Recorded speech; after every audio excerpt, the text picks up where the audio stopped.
تو اس لیے میں کہتا ہوں بھائی اپنے حال ترس کھاؤ, صرف یا اللہ مدد, صرف یا. ہم یہ نہیں کہہ رہے کہ جس نے یا رسول اللہ مدد کہا وہ کافر ہو گیا, نہ نہ. کفر کا فتویٰ لگانے میں بہت احتیاط ہے, کیونکہ ہم مجھ سے پوچھیں گے تمہارا مطلب کیا ہے اس کا, تو مطلب میں جا کے گہرائی میں کہیں سے بھی کوئی تعویل کھینچ تان کے نکالی جا سکتی ہو کہ ہو سکتا ہے اس کا یہ مفہوم ہو, تو اس کو مومن ہی کہا جائے گا جب تک 100% وہ واضح طور پر نہ کہہ دے. لیکن یہ جملہ بہت ڈینجرس ہے. کفر کا فتویٰ دنیا میں لگانے میں تو احتیاط ہے, مگر آخرت میں اللہ بھی احتیاط سے کام لے گا فتویٰ لگانے میں, ایسا نہیں ہے. وہ تو ہمارے لیے اللہ نے کہا ہے کہ تم دل کے حال نہیں جانتے, اللہ تو دلوں کا حال جانتا ہے, اللہ کو پتا ہے کون کس نیت سے کہہ رہا ہے. تو اس لیے میرے بھائی اپنے حال پہ ترس کھاؤ, اپنے مذہبی رہنماؤں کے کہنے پر توحید کا راستہ نہ چھوڑو. عیسائی بھی اپنے آپ کو توحید پرست کہتے ہیں کہ ہم ایک اللہ کو مانتے ہیں, مگر اللہ کو ان کی توحید قبول نہیں ہے. تو اگر آپ بھی یا اللہ مدد, یا رسول اللہ مدد, یا علی مدد, یا غوث اعظم مدد, سارے اللہ کے علاوہ پتہ نہیں درجنوں لوگ ہیں, اور یا رسول اللہ انظر حالنا, اے نبی ہمارے حالت پر رحم کریں, اے نبی ہماری طرف دیکھ, یہیں سے بیٹھے بیٹھے پکار رہے ہیں نبی کو, اور یہ عقیدہ ہے کہ نبی صلی اللہ علیہ وسلم بنفس نفیس ہماری مدد کریں گے, یہیں سے بیٹھے ہوئے ہمارا کلام سن رہے ہیں, اور خود قبر میں سے ہوتے ہوئے ہماری مدد وہیں سے کر لیں گے, کیونکہ اللہ نے آپ کو اختیارات دے دی ہے. تو بھائی یہ شرک ہے, اللہ نے کسی کو کسی کی مدد کا اختیار نہیں دیا. ہاں وہ اختیارات جو اسباب کے دائرے میں آتے ہیں, اسباب جس کی کوئی سائنٹیفک لاجک ہو, جیسے پولیس کو مدد کے لیے پکارے تو موبائل آئے گی, اس طرح سے, وہ تو لاجک ہے نا اس کی. ان لاجک جو مدد ہوتی ہے کہ جس میں کوئی ذرائع یا اسباب نہ ہو, یہ مدد صرف کون کر سکتا ہے؟ اللہ. اس کا اللہ نے کسی کو اختیار نہیں دیا. تو ہم نبی صلی اللہ علیہ وسلم کے بارے میں عقیدہ رکھتے ہیں تمام پیغمبروں کے سردار, بلکہ بعد از خدا بزرگ توئی قصہ مختصر, اللہ کے بعد نبی ہی کا مقام ہے, قصہ مختصر. شاعر نے کیسی پیاری بات, شاعر نے کہا تم نبی کی شان بیان کرتے ہو, کہہ رہے میں مختصر بات کر کے گل ویلے دی تے پھل موسم دا قصہ ہی ختم کر دیتا ہوں. بعد از خدا بزرگ توئی, اللہ کے بعد کون ہے؟ پیغمبر. جس کی بھی تعریف کی جائے نا, اس سے اونچا مقام کس کا ہے؟ نبی کا. پھر آپ کسی کی تعریف کریں, زمین آسمان کے قلابے ملا دیں, وہ تعریف نبی کی تعریف نہیں ہوگی, نبی کا مقام اس سے اونچا ہوگا. سب سے اونچے کون ہے؟ نبی. لیکن اختیارات نہیں ہیں, بگڑی نہیں بنا سکتے کسی کی, کسی کو اولاد نہیں دے سکتے, کسی کو روزی نہیں پہنچا سکتے, کسی کی بگڑی نہیں بنا سکتے, اور چاند کے 2 ٹکڑے نہیں کر سکتے. لوگ کہتے ہیں چاند کے 2 ٹکڑے بھی تو نبی نے نہیں کیے, وہ اللہ نے کیے ہیں. نبی کو حکم تھا اشارہ کر دے میں ٹکڑے کر دوں گا. تبھی نبی سے مشرکین اور بھی معجزوں کا مطالبہ کرتے تھے, آپ یہ کریں آپ یہ کریں. نبی نے فرمایا کہ سبحان ربی هل كنت الا بشر رسولا, میں تو انسان ہوں بھائی, میں یہ نہیں کر سکتا کہ یوں اشارہ کروں نہریں جاری ہو جائیں, میرے میں اختیارات تھوڑی ہیں. تو اللہ نے کر دیے تھے ٹکڑے, اللہ نے مجھے حکم دیا تم آپ اشارہ کریں تو میں کر دوں گا. تو جب اللہ کرنا چاہتا ہے, میں نے اشارہ کیا اللہ نے کر دیا, اب اللہ نہیں چاہ رہا تو میں کہاں سے کروں گا بھائی؟ نہیں ہو سکتا. یہ جگہ جگہ نفی کی گئی ہے, جگہ جگہ نفی کہ میں نہیں کر سکتا, میں انسان ہوں. وَلَوْ كُنْتُ عَالَمُ الْغَيْبِ لَاسْتَكْثَرْتُ مِنَ الْخَيْرِ, اگر میرے پاس اللہ کی طرح غیب کا علم ہوتا, مجھے سب پتا ہوتا مستقبل میں کیا ہونے والا ہے, تو مجھے تو کبھی کسی قسم کا کوئی نقصان ہوتا ہی نہیں. یہ میں قرآن کی آیتیں پڑھ رہا ہوں آپ کے سامنے, 2 ٹوک عقیدہ قرآن نے بیان کیا, اس میں کوئی کنفیوژن باقی نہیں رکھی ہے. ما کانا کا وما یکونو, جو پہلے ہو چکا سارا کچھ نبی کو اس کا بھی علم تھا, جو بعد میں ہوگا اس کا بھی علم تھا. تو غلط ہے بھائی یہ عقیدہ. جتنا اللہ نے بتا دیا اس کا نبی کو علم ہے. ہاں وہ اللہ نے ہم سے بہت زیادہ بتایا ہے. علماء مثال دیتے ہیں کہ ہمارے علم اور نبی کے علم کی مثال دریا اور قطرے کی ہے. جیسے دریا میں ایک قطرے کی نسبت دریا کی طرف ہو تو کوئی حیثیت ہے, تو اتنا اللہ نے علم دیا ہے نبی کو ہماری نسبت. لیکن اللہ کے علم اور نبی کی مثال پھر دریا اور قطرے کی ہے. سمجھ رہے؟ کتنی جگہ قرآن میں آتا ہے یسألونک عن الساعہ, یہ لوگ آپ سے پوچھتے ہیں قیامت کب آئے گی, نبی کہہ دو علمھا عند ربی, مجھے نہیں پتا کب آئے گی, اللہ کو پتا ہے. سب باتوں کا آپ نے نہیں بتایا, بہت سی باتوں میں آپ نے کہا مجھے علم نہیں ہے. تو یہ عقیدہ کہ سب کچھ علم تھا, ساری چیزوں کا علم تھا, یہ شرک ہے, کفر ہے. یہ اللہ کی صفت علم ہے, نبی کو کیا کر رہے ہیں؟ شریک کر رہے ہیں. تو اپنے ایمان کو بچاؤ, توحید کے بغیر مغفرت کا امکان نہیں ہے. چاہے راتوں میں تہجد کے محراب بنا دو ماتھے کے اوپر, چاہے رو رو کے پاگل ہو جاؤ, اللہ نہیں مغفرت کرے گا. 2 ٹوک الفاظ میں کہہ دیا اللہ نے. پہلے اللہ کو اللہ سمجھا جائے گا تو پھر اللہ سے مانگا جائے گا. تبھی اللہ نے کہا مانگنے سے پہلے بھی کیا, ایاک نعبد و ایاک نستعین کا اقرار.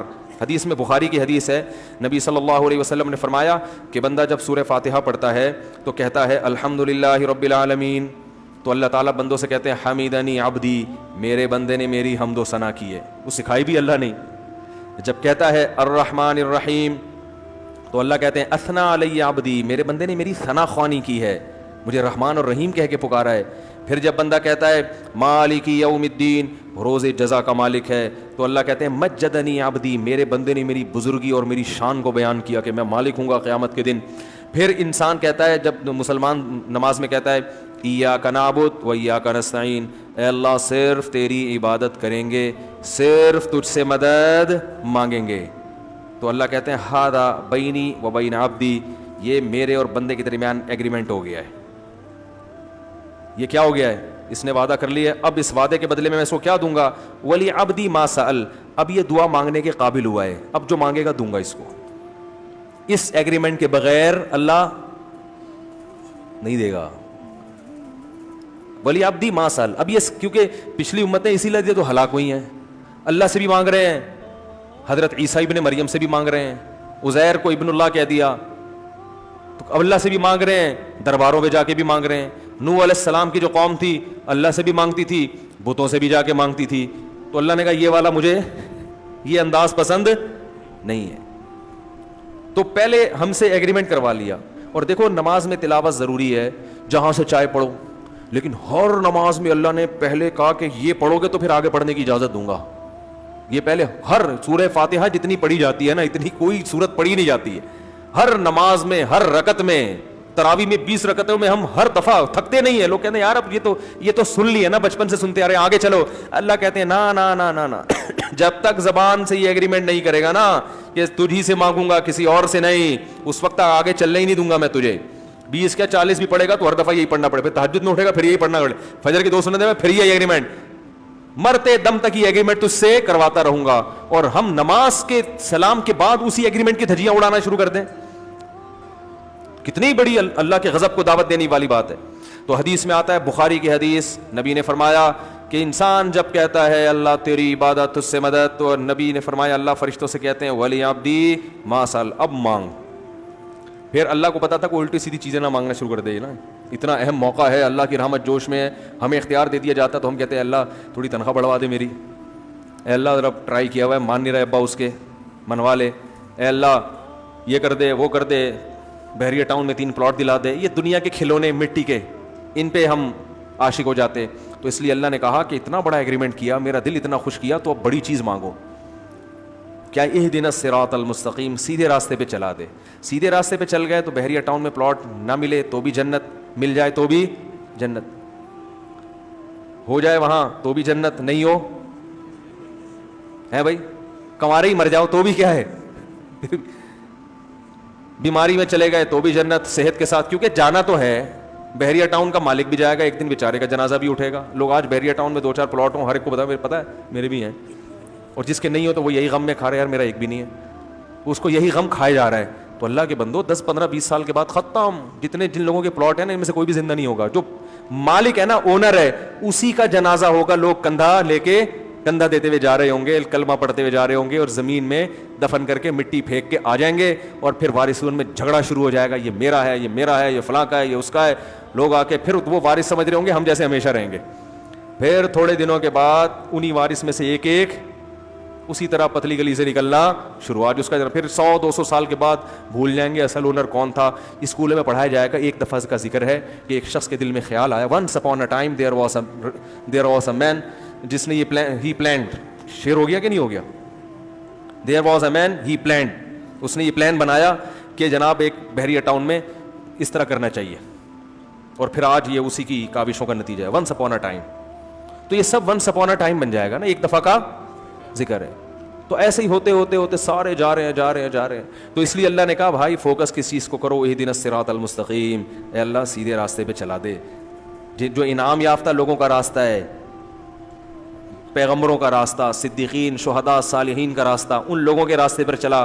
مائیکل جیکسن کے راستے پہ نہیں چلا، فنکاروں اداکاروں کے راستے پہ نہیں چلا. وہ لوگ جن کی زندگی پوری انٹرٹینمنٹ کے علاوہ کوئی مقصد ہی نہیں ہے ان کا، شراب، کباب، زنا، عیاشی، موسیقی، ان لوگوں کا نہیں. پیغمبروں والا راستہ چاہیے. تو اس لیے توحید کے معاملے میں اللہ بہت حساس ہے.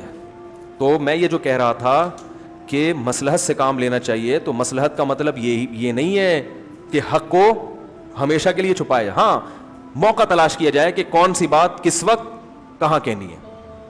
گل ویلے دی تے پھل موسم میں, ٹرک کے پیچھے لکھا ہوا ہوتا ہے. یہ بات ٹرک والوں کو بھی پتا ہے کہ ہر بات ہر موقع کی, یہ ٹرکوں کے پیچھے بڑا کچھ عجیب عجیب لکھا ہوا ہوتا ہے.